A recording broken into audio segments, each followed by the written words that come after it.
Every time. It's so funny the start of this. Hello, good evening. Welcome to Hark, the 87th Precinct podcast. We're on to book 6, 1958 still, I believe, and it's Killer's Payoff.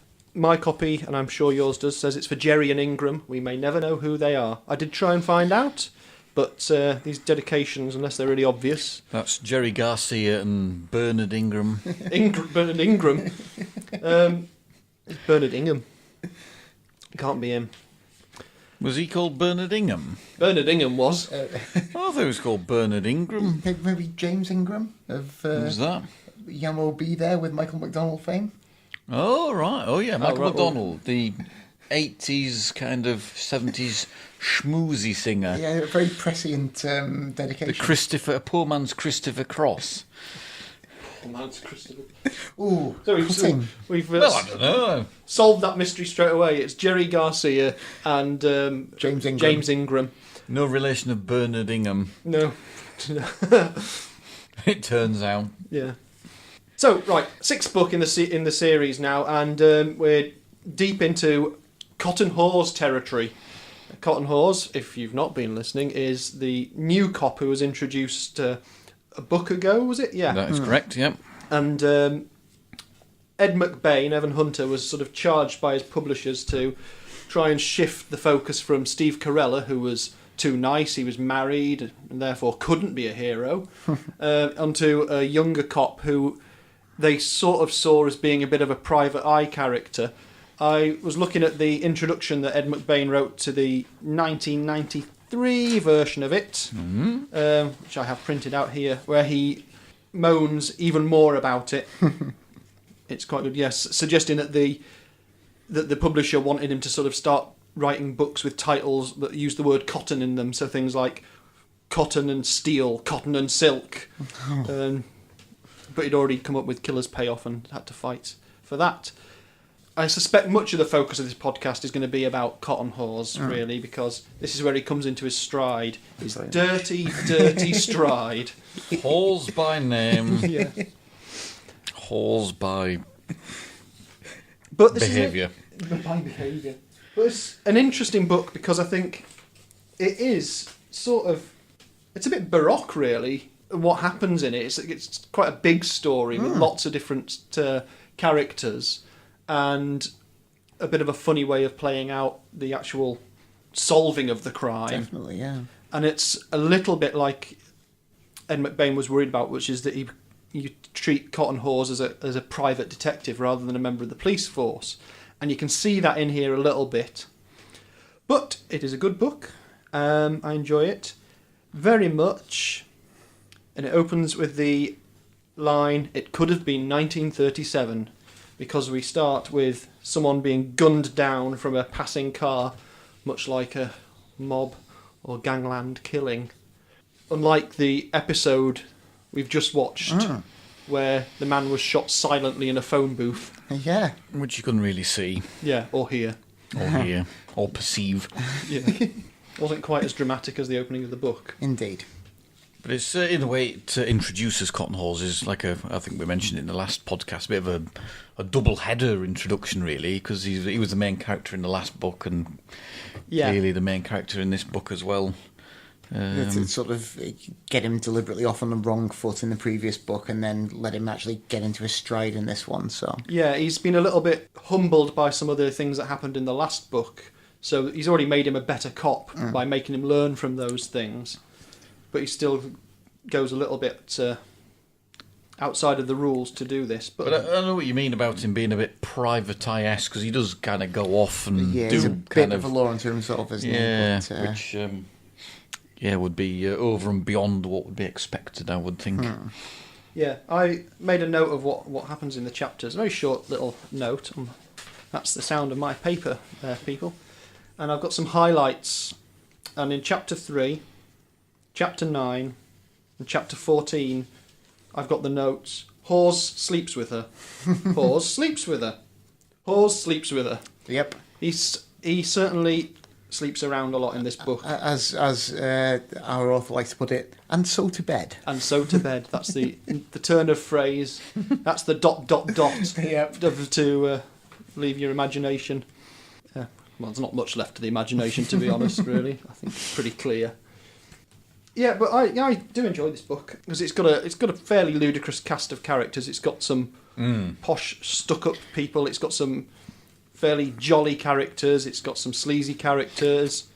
Some quite forceful ones as well. Yeah. The rich tapestry of life. Indeed. He goes all over the city in this one. Very good red herring characters as well. Plenty of those. Yes. I think as the plot goes, it's probably, I don't know, is it the most complex to date? I think it's probably the most, like you say, baroque or labyrinthine. Absolutely, yeah. It Labyrinthine, definitely, yeah. It's not just sort of plodding through the procedure and at the end you have a solution to the crime. It's a lot more involved than we've come to expect so far. So, yeah. Although, like you say, it's not necessarily plodding through procedure, but it is hard graft police work. Oh, definitely, it still gets in those elements that you want as well, but it just it's a bit more of a circuitous route to a solution than we necessarily expect. Yeah, which makes it very entertaining. So I made quite a lot of notes on this, but Steve-O, you made quite a lot of notes on this while you were on holiday, didn't you? Well, I made a couple with little tabs here, which. One needs to think what I meant by these, but perhaps you'll know the answers, because the first one, which I was intrigued by, which refers to cotton halls, and perhaps you know the answer to this, but I honestly could not remember. When he's gone out on his little trip into the next state, on his fact-finding mission, he comes referring to the prison at Castle View. And it says, he looked at the prison now with only passing interest. It would one day, in the not-too-distant future, become an integral part of his life. But he did not know that now, and he would not know it until long after Kramer case had been solved. Yeah, now, actually, that's a good point. I didn't know. Does that refer to? Because I can't. Because that's like some very alluding to the fact he's going to very commit a crime himself and end up Possibly, in there. yeah. or Which is a spoiler alert, doesn't happen. Yeah, it's some very ominous foreshadowing of something. I can't think what it is either. I thought that at the time when I was rereading it, but Well, maybe our journey through these books will suddenly make sense of that at some point, but sure. I don't recall off the top of my head anything. Or is it a seed of some future plot I'm line? sure we'll have a light bulb moment in a few books' time, but or a seed of a future plot line that McBain had and then subsequently discarded. forgot about it completely. Yeah, who knows? Well, because he was working at the time on the idea that Cotton Hawes was going to be the featured character in this book and at least one more. And then he says in his little introduction to the 90s edition, if it doesn't work, then I brought him into the 87th Precinct on a transfer. I can just transfer him out again, which he doesn't do.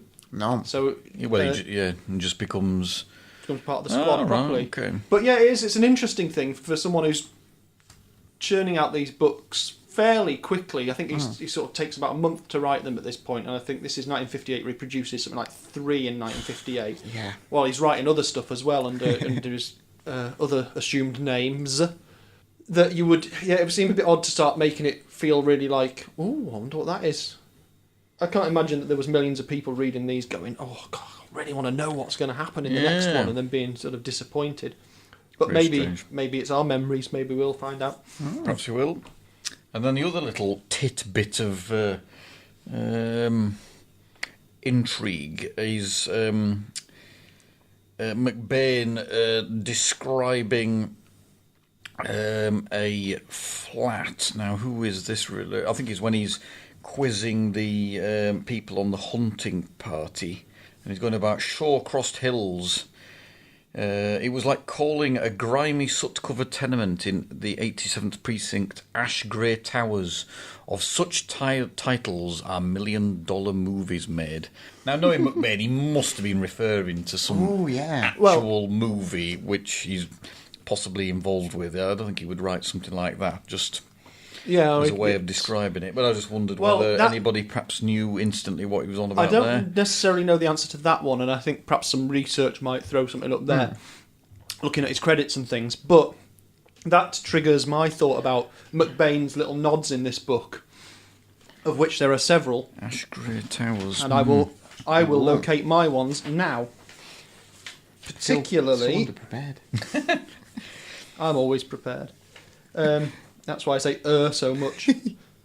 Chapter 2, where after we've seen Steve Carella and his pigeon stool, Danny Gimp meet up. That's an interesting thing about their relationship, but that's not what I want to talk about now. Mm.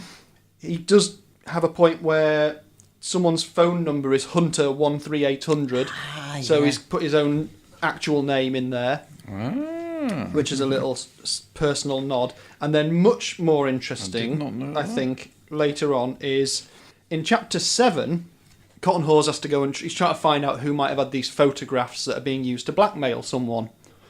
We haven't really talked about the order of the plot much, so people who have not read this book won't have a clue. But he goes to a magazine editor, and this magazine editor in chapter 7 is a great character, because Hawes is trying to get an answer out of him, and he just likes quoting the first lines of books. Of course. Yes. And the best bit of that is he starts... yes. Yeah, I know. He starts quoting something, and it's a bit like something that if you were doing it on TV, you'd have a sudden cutaway or something like that. So he starts quoting, he goes, "The building presented a not unpleasant architectural scheme, the banks of wide windows reflecting golden sunlight, the brown, weathered brick facade, the ivy clinging to the brick and framing the windows. Mr. Kramer, that's from the Blackboard Jungle." Indeed. So he's becoming very self-referential. So in the universe of the 87th Precinct, The Blackboard Jungle by Evan Hunter was a book at least. So there you go, he's tying his universes together. But I do enjoy that little thing where the ticks that he gives these characters who are only in for one chapter, like this guy just obsessed with quoting the first lines of books at people and making them guess. And which ones does he do? He does Gone with the Wind. From Here to Eternity. Ulysses. The Good Earth. I don't know what that is. David Copperfield there as well. Yeah, David Copperfield. Yeah, so I like that little bit. And I just thought while we're on that subject, he basically uses it as a writer, Ed McBain, to ponder on the nature of opening lines, which is why I quoted the opening line earlier. See, I was foreshadowing this. Indeed. The opening line of this book, it really was, yeah. The opening line of this book is, "It could have been 1937," which in itself isn't... It's not an absolute cracker of an opening line, but it makes, it makes interesting sense. Well, indeed, yeah. There are some other books in the series that have more dynamic openings. I think there's certainly the one about whichever month it is that comes in like a terrorist with a bomb. Yeah, absolutely. And it's... Yeah, so It Could Have Been 1937 isn't necessarily the greatest opening line, but it's very good for scene setting. And what I've got down here, the reason I've got some... On my bookshelf, I have got loads of weird paperback sci-fi, okay, much of which I haven't read yet. So I thought we'd pick one at random each, perhaps a couple, and just read the first lines. All right, yeah. So I'm going to hand you a book each. Brilliant. Treat. Randomly chosen. Lovely. Off the shelf. Some The only thing being the ones I haven't read yet. unpronounceable So galaxy. Morgan, would you like to tell the listening millions the title of the book you've got and the author? I'm most assuredly would. I have the Start having a read of mine. celebrated masterpiece, Trullion, Alastor 2262 by Jack Vance. By Jack Vance. See, I think I know the name Jack Vance. I definitely know the name Jack Vance. I can't think what he's I written. mean, apart from the fact I've got a book by him on my shelf. Well, yeah, but no, I feel like I Sounds like it should be a westerns writer or something like that, doesn't it? I don't know. Anyway, so yeah. what's the opening line Well, let's find out, shall we? I can't even remember the title. Well, once I get past the obligatory map. Oh, excellent! Sci-fi with maps. Always good to have a map of Welsh Spit and Blackland Broad and Clinkhammer Broad and The Fens? Yeah, it doesn't sound That's quite me. as mythical as I was hoping, but Futuristic. anyway, so it begins. Out toward the rim of the galaxy hangs Alastor Cluster, a wall of 30,000 live stars in an irregular volume 20 to 30 light years in diameter. Oh, that's quite intriguing. You're Quite there, Scene aren't setting, you? isn't it? Yeah, You're yeah. there. You're many light years You're distant. Oh, that's nice, quite good. I quite like that one, despite the I'm into ludicrous that. title. I might actually read these books one day. Steve, can we read- have your title and author first? Well, I'm going to do the quote first. Okay. Just Changing the rules. Anton huddled in his sheepskin jacket and military-style leather raincoat. Ooh. Okay. That's good. As the buggy jolted him along through the Siberian night, numbly he watched last year's grass burning off the frosted fields. Well, there's a lot of... And that's Chekhov's Journey by Ian Watson. So Anton Chekhov. Yep. Isn't that a sci-fi book, though? I think it is. Something about an impenetrable fog. Well, there we go. That little-known period in Chekhov's life when he was dealing with impenetrable fog rather than writing books and plays. Yeah, method to reincarnate Anton Chekhov. Amazing. Well, there we go. Soviet time ship, which is plunging down towards the Tunguska region, completely out of control. This sounds mind-blowing. Yeah, I might read that. I'm going to read you the first line from Robert Sheckley's Options. It's just got an awful cover on it. I was just showing it to the gentleman here. Oh my God. Very weirdly sort of... Let's have a look at that. Looks a bit like Rick Astley, Okay. doesn't it? Just a little. Rick Astley dressed as Doctor Who. Now you see Robert Sheckley's playing games here, because not only does he have a quote at the start, he's got the book starts with, "Notice, the rules of normalcy will be temporarily suspended while new rules are being drawn." Ooh. That sounds Like a threat, that, doesn't it? Well, it does the way I read it. The new rules may not be the same as the old rules. No hints can be given concerning the new rules. The best thing to do might be to avoid conflict situations, spend the rest of the day in bed, cool out. Or if that sounds boring, I could take you for a ride. Gosh. That's mystical. Yes, that's quite exciting. But yes, you can have a look at the cover of that. Let's see. Yeah, Rick Astley, kind of, as a Doctor Who magician. I think that's a bit unkind to Rick Astley, really. Yeah, Rick Astley mixed with... Oh, God. It does look strangely familiar. I can't quite explain why. I'm unsure. Anyway, there you go. That's the power of first lines. Well, indeed. Which just goes to show. No, I mentioned him last week, but Richard Stark books are always very good for first lines. Yeah, that's all I'm going to say. Well, I agree with you wholeheartely. I always like to point out these little moments where Ed McBain starts playing his little sort of author jokes and starts to... he's getting extremely self-referential by this point already. But in the grander scheme of the story for this, it's a blackmail story, a murder story, and it's obviously also the police tracking down story. So there's a lot packed into however many pages it is. The edition you've got, Morgan, makes it look like quite one of the slightly bigger ones. I don't think it necessarily is. No, I think it's just... It must be some kind of idiot's edition that's really widely spaced with big writing. No, large print. You've got the large text... Yeah. I think But it's just the edition that's designed to make you look like you're slightly cleverer.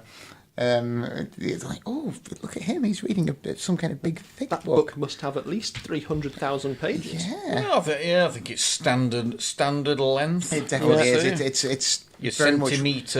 centimetre thick. It's what you'd expect of a 1958 Ed McBain, isn't it? Yeah, really? because Yeah, I think he does, they were all supposed to be about 180 pages or something like that. But he does pack a lot of plot into it. It does. Sure does. And another thing I like about this one, it's got loads of diagrams in it, or reproduction. All the things. suspects, pretty much, bar one, who is he a suspect, are kind of goodies, though, aren't they? Really, it's one of the, the victims, the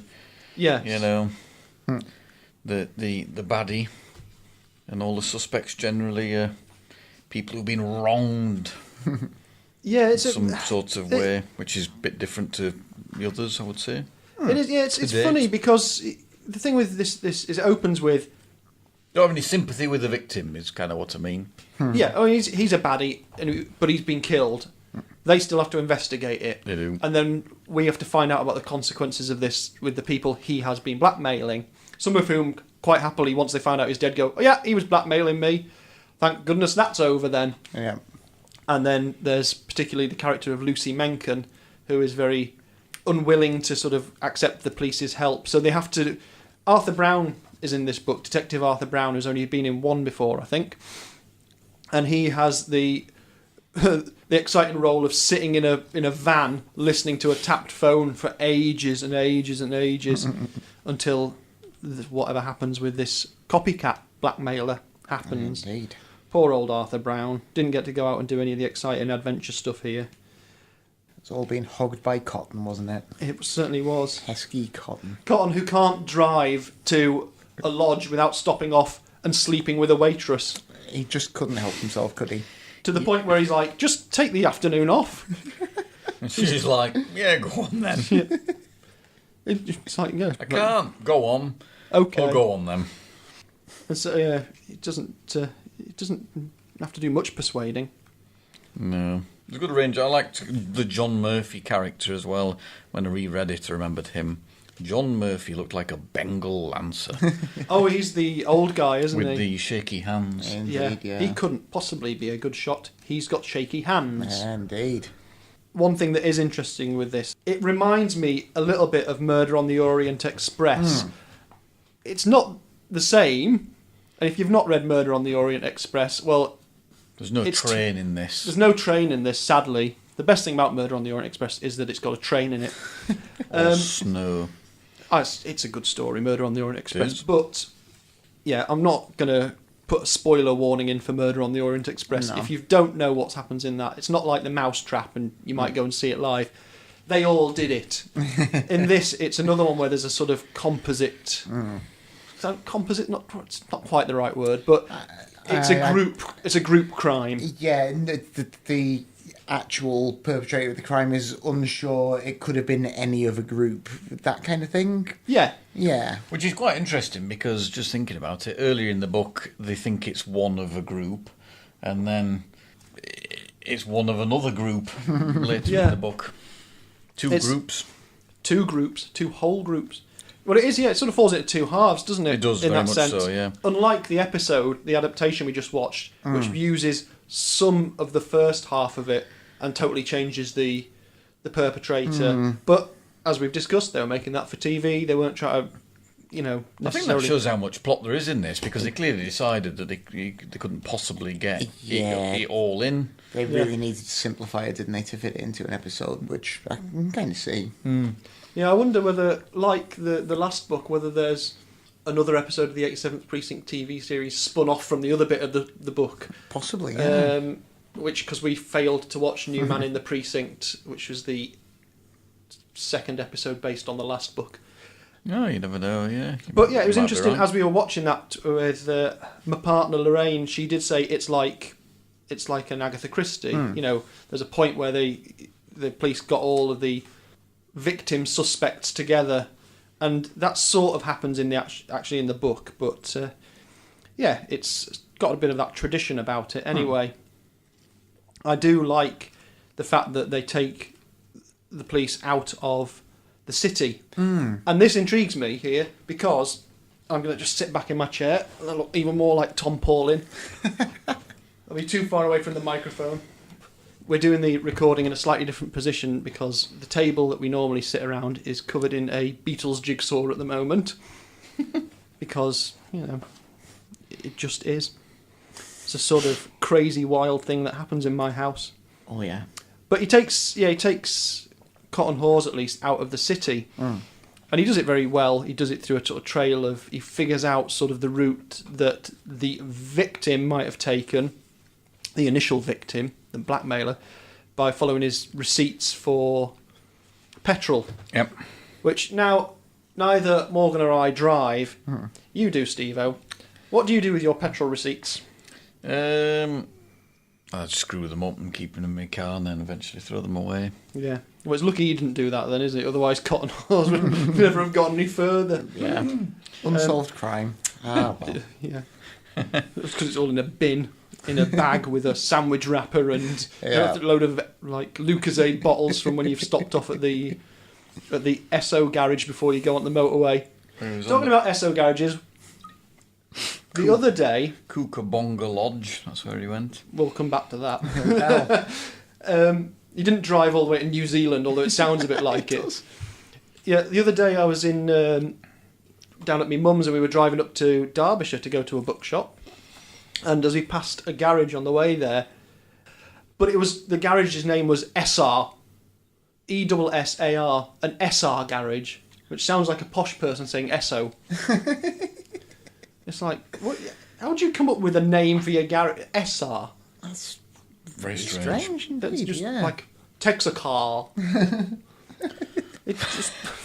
Sorry. Anyway, that baffled me. Anyway. Did you stop there?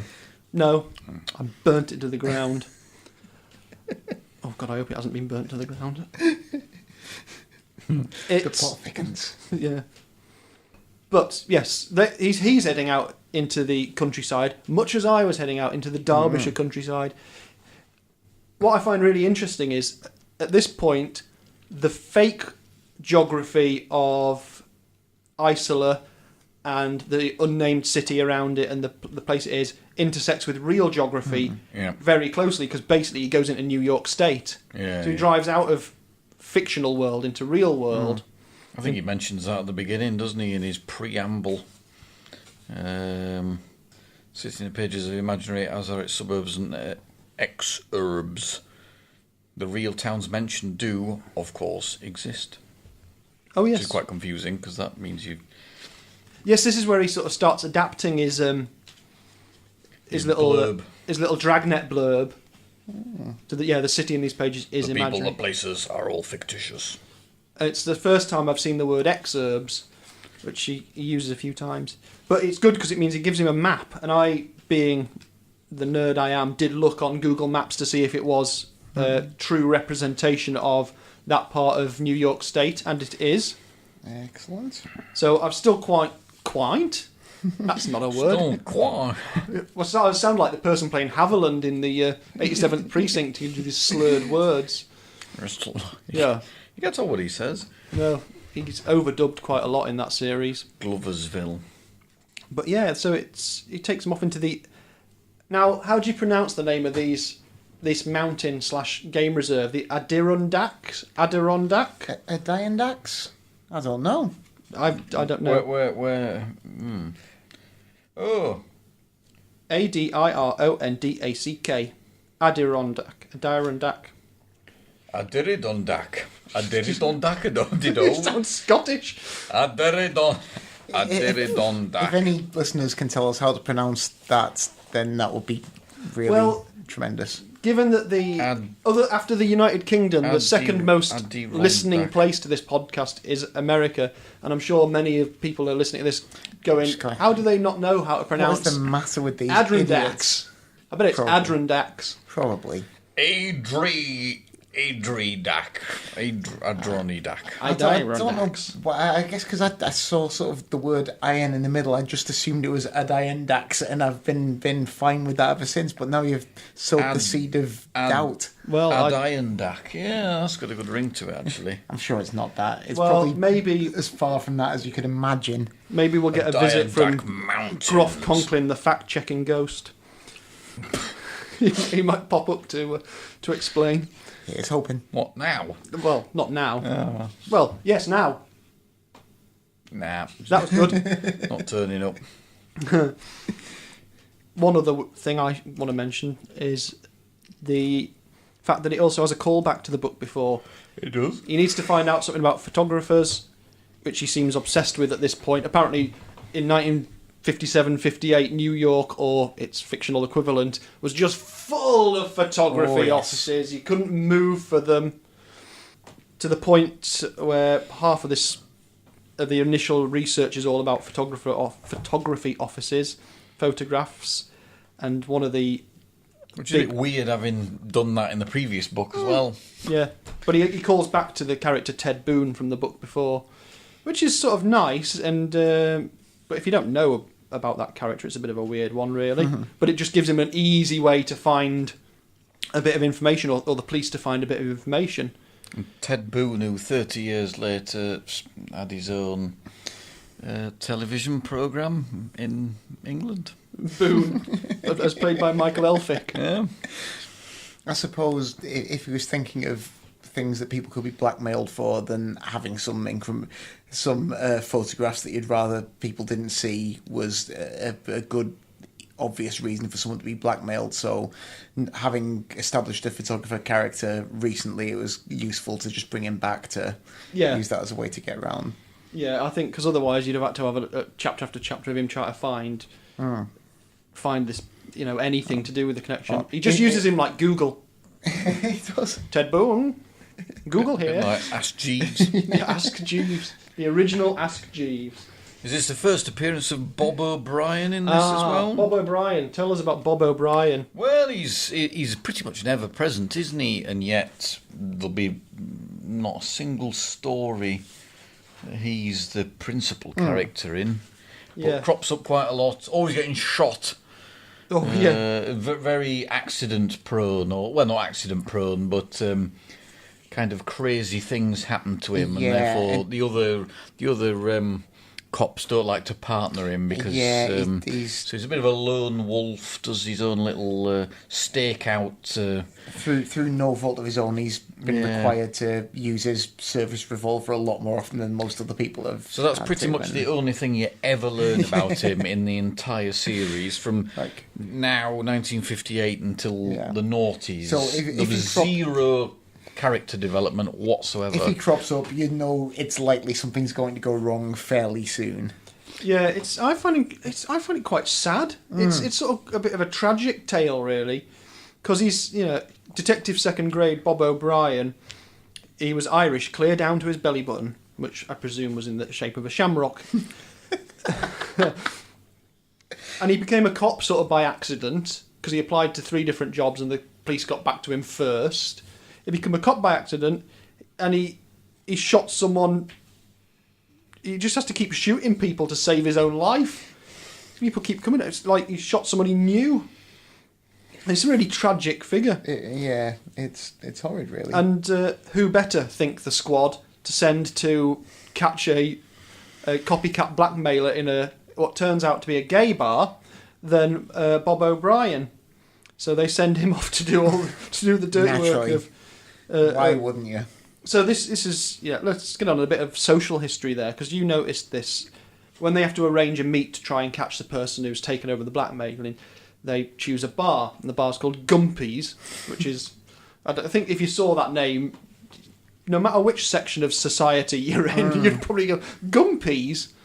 It's a name that's almost designed to discourage anyone from going there. But you sort of I don't know whether it's just that I skipped over it I must admit, in my that mind. passed me by, but I hadn't really thought about it. I guess there weren't at the time bars that were officially gay bars, but it seems like this is a place where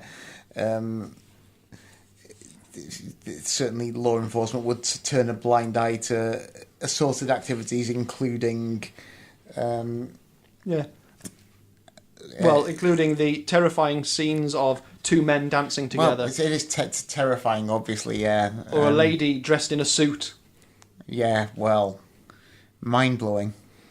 Yeah, well, it's an interesting thing, I think, in terms of the social history, because you don't get much about homosexuality particularly. It's certainly not in these early ones, except as the occasional, are you a fag type jibe. In fact, Corella says it in one, and it seems really weird coming out of his mouth. In like the later books, there's no way he would have said that, but it's just the changing times over which these books were written. But sort of. So Gumpy's is portrayed as a place where the police clearly know that that these, presumably, I obviously don't know the American law, that I think we've talked about this before, and perhaps I said I was going to try and find out when homosexuality was decriminalised, and I know statewide it changes, it's different rules, but it's a place not only do the police sort of leave them alone to go there, gay men and women, but also people go to watch It's a weird sort of like gay zoo. Presumably, for some people, must have just seemed like some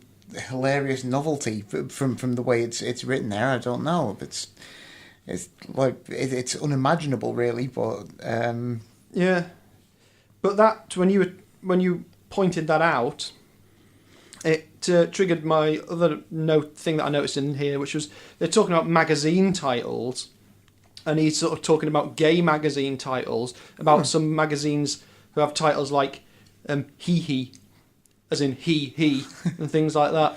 I can't find the point in the book now where those magazine titles are. It's one of the when he goes to visit one of the publishers. Of course it would be, yeah. Oh yeah, the magazine had a very virile name, and Cotton Hawes starts daydreaming about names for magazines such as Coward, the magazine for you and me; Slob, for men who don't care; He, the magazine of togetherness.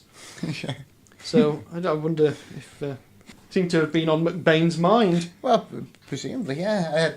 Personally, I'd like to take out a subscription to Slob. It sounds like just my kind of publication. It could be a contributor.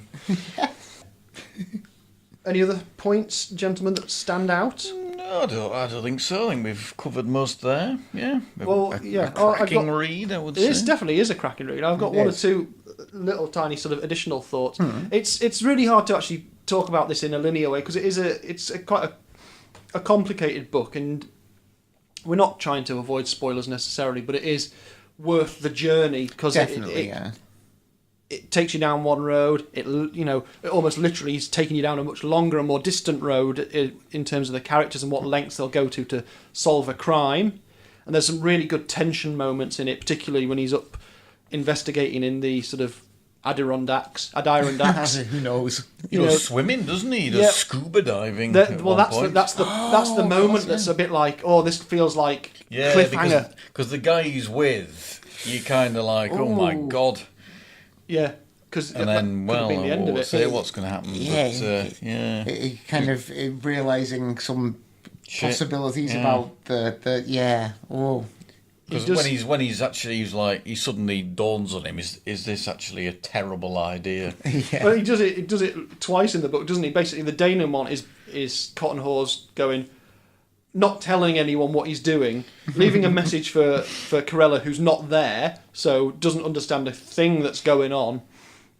And this scene earlier where he's like puts himself in the most risky position possible.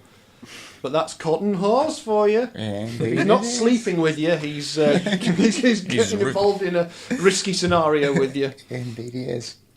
Yeah, there's a little bit of a couple of moments of like, oh, that's a lucky coincidence, like finding the blackmail items through a key that's in a magnetic box that's inside a Chevy. Something in the car, yeah. I think it's a Chevy, isn't it?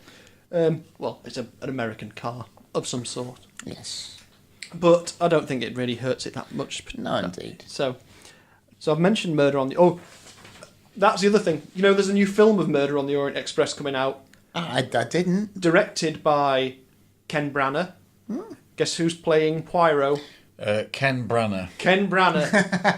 The first trailer's come out today. I mean, it is, like most of these film adaptations of it, it's a star-studded cast. Is he going to go like Albert Finney used to do? Yes. Well, the voiceover comes on this trailer, and I was like, oh, it's someone doing an impression of Poirot. So it doesn't even make any sense. It sounded like someone doing an impression of Suchet. Why do you need to redo that? Because the film's brilliant. Well, there's several, isn't there? Did one with Ustinov Albert Finney and or is it Ustinov? No, it's Albert Finney and Sean Connery and Angela Lansbury. No, not Angela Lansbury. Who else is in that? One with Sean Connery and Richard Widmark. I think there is a Peter Ustinov one as well. I'd have to check, but I seem to remember Ustinov and Niven, or is that a different one, or is that not Triangle at Rhodes? I'm thinking, the one I'm thinking of's got Michael York in and Sean Connery and I think Albert Finney. Definitely star-studded, and this one definitely is as well. But you need to have a look at the way that Branagh has designed himself as Poirot. It's the most ridiculous moustache you'll ever see in your life. Yeah. But I'll look forward to seeing that, but mainly because it's got a train in it. Can you buy an Orient Express engine, Morgan? You can buy many different Orient Express engines and indeed carriage sets, depending on exactly what you want to do. I mean, I should know more about the actual Orient Express than I do, but certainly Hornby have made a number of different Orient Express packs. Okay. Also, Get into some specialist knowledge here. yeah, companies like Lilliput have done some great sets of Orient Express CIWL coaches. Oh, very nice.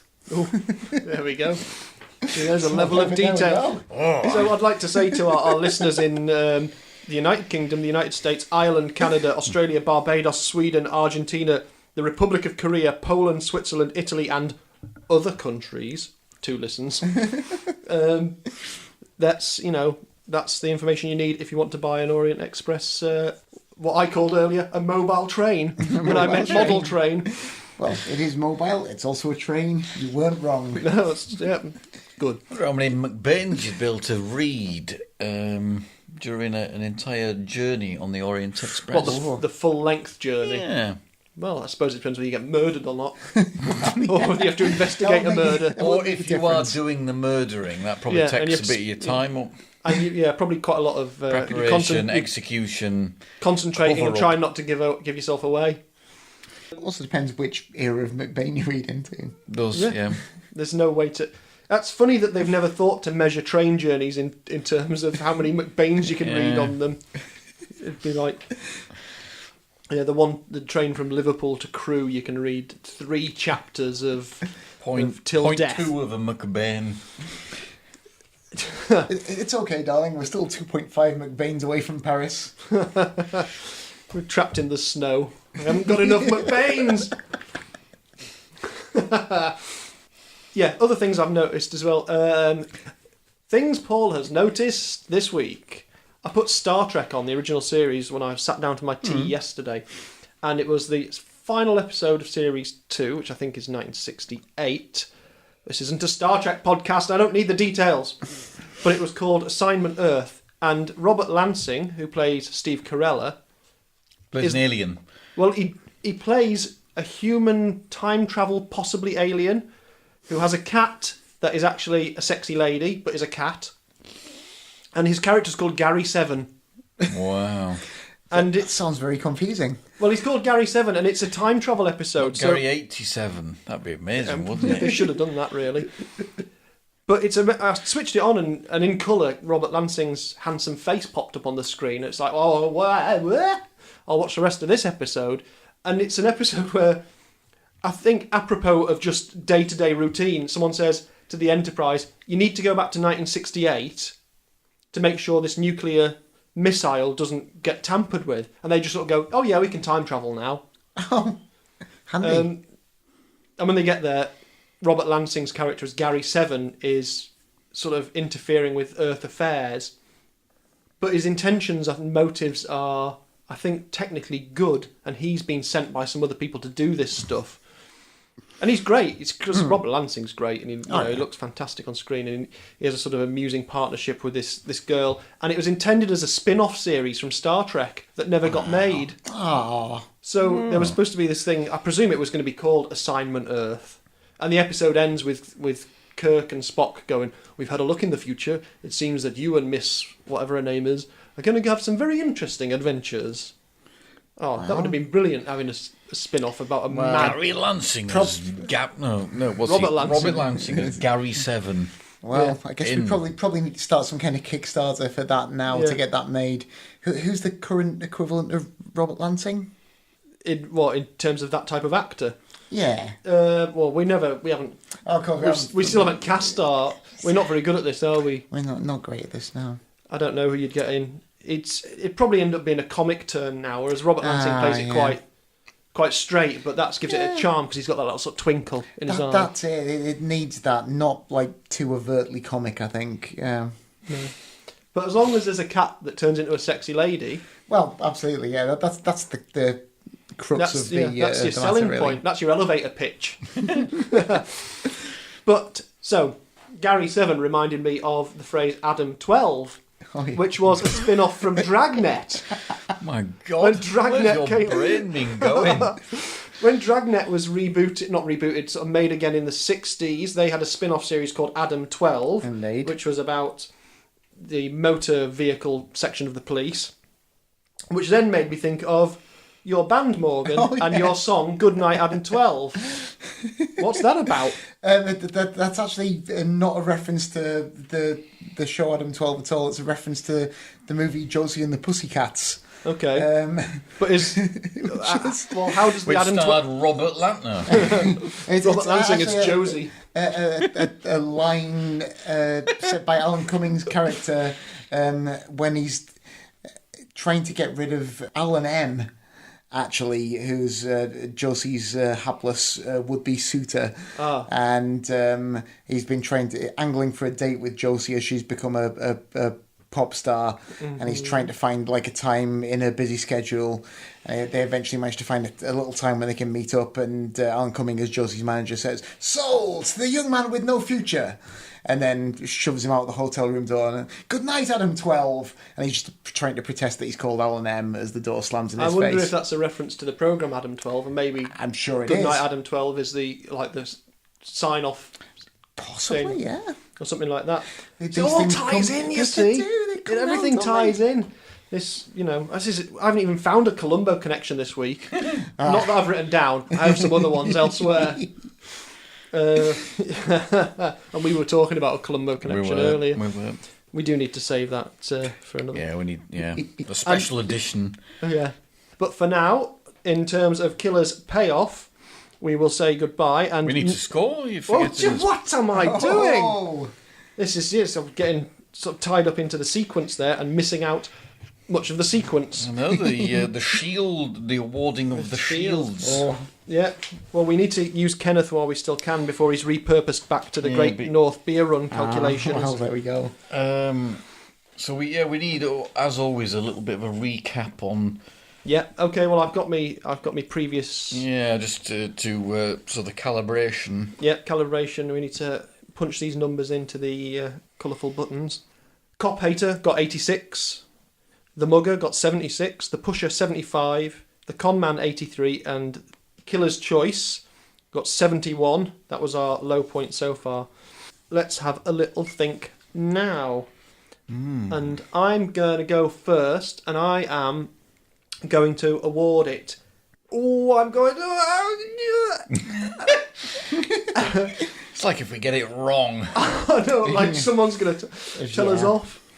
I'm going to award Killer's Payoff 82 police shields.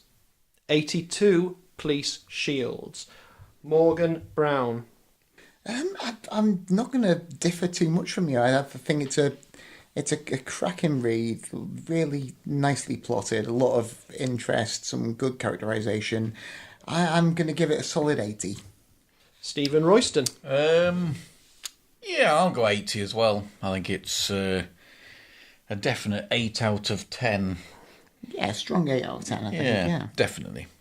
Well, you know my system of being against conventional maths and rounding down. And it rounds down to 80. Because the reason I made that stupid noise before was because I was like, is it 80? Is it 82? And I went a little higher. But it rounds down to 80, and I think that's a very solid, respectable score for a very solid, respectable book. Yeah, it's a good one. It is. And Cotton Hawes, despite his dirty behaviour, and goodness only knows what. Does he take protection with him? I don't understand. It's just you couldn't write about a character like that now in a modern setting. Not because so much, no. of just common sense and awareness. Really, despite him, he's becoming a more interesting character. He's not the. He's a lot more engaging as well, isn't he? You have a bit more sympathy for him, and yeah. Yeah, definitely. I definitely agree with that. So. That's Killer's Payoff for now, and the next book is another Killer's ... story, and that is Killer's Wedge, and we will do that one next. So I'm going to say goodbye, as is Mr. Brown, Goodbye. and Mr. Royston. Goodbye. See ya.